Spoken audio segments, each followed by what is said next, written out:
All right, our first example for this section asks us to just verify the mean value theorem. So we want to verify that it satisfies the hypotheses of the mean value theorem, and then we want to find, essentially we want to go through the conclusion of the mean value theorem, which is we want to find all the numbers where the instantaneous rate of change at those locations are equal to the average rate of change over the interval. So I'll just state that f is a polynomial, and we know that polynomials are differentiable. So f is a polynomial, therefore f is differentiable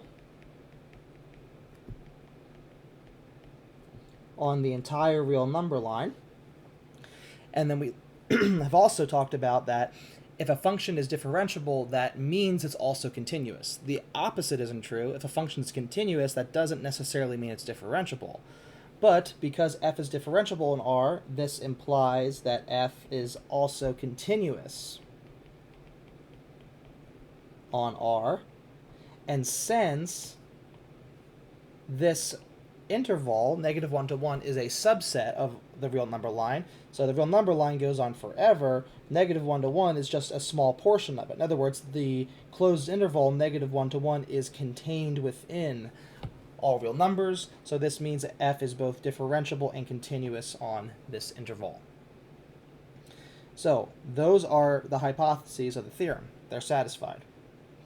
So now what we want to do is find all numbers C that satisfy the conclusion of the mean value theorem. So the mean value theorem asserts in its conclusion that there is a location C such that it is equal to the average rate of change over the interval. So this would be f of 1 minus f of -1 all over 1 minus -1.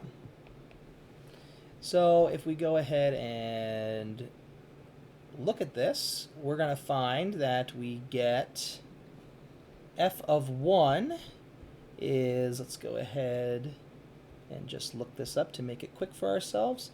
This is going to be 10 minus 6 all over 2, which of course is 4 divided by 2, which is 2. So the average rate of change on the interval is 2. So now we want to find all the locations. So I'm going to go ahead here and say that all the locations between -1 and 1, so the open interval, where the derivative, the instantaneous rate of change, is equal to that average. So essentially, we know that the left-hand side of this tells us what values of C we possibly have. So let's go ahead and actually take the derivative here. So the derivative is 6x plus 2, and we're going to evaluate this at x equals c. So this is 6x plus 2, 6c plus 2 equals 2. So solving this equation, we get 6c equals 0, so c equals 0. And 0 is a number between -1 and 1. So there's only one location where this is true.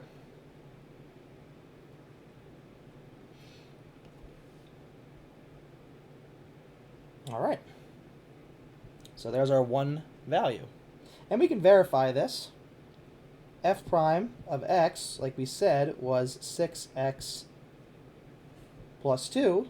So clearly f prime of 0 is 2. So that checks out.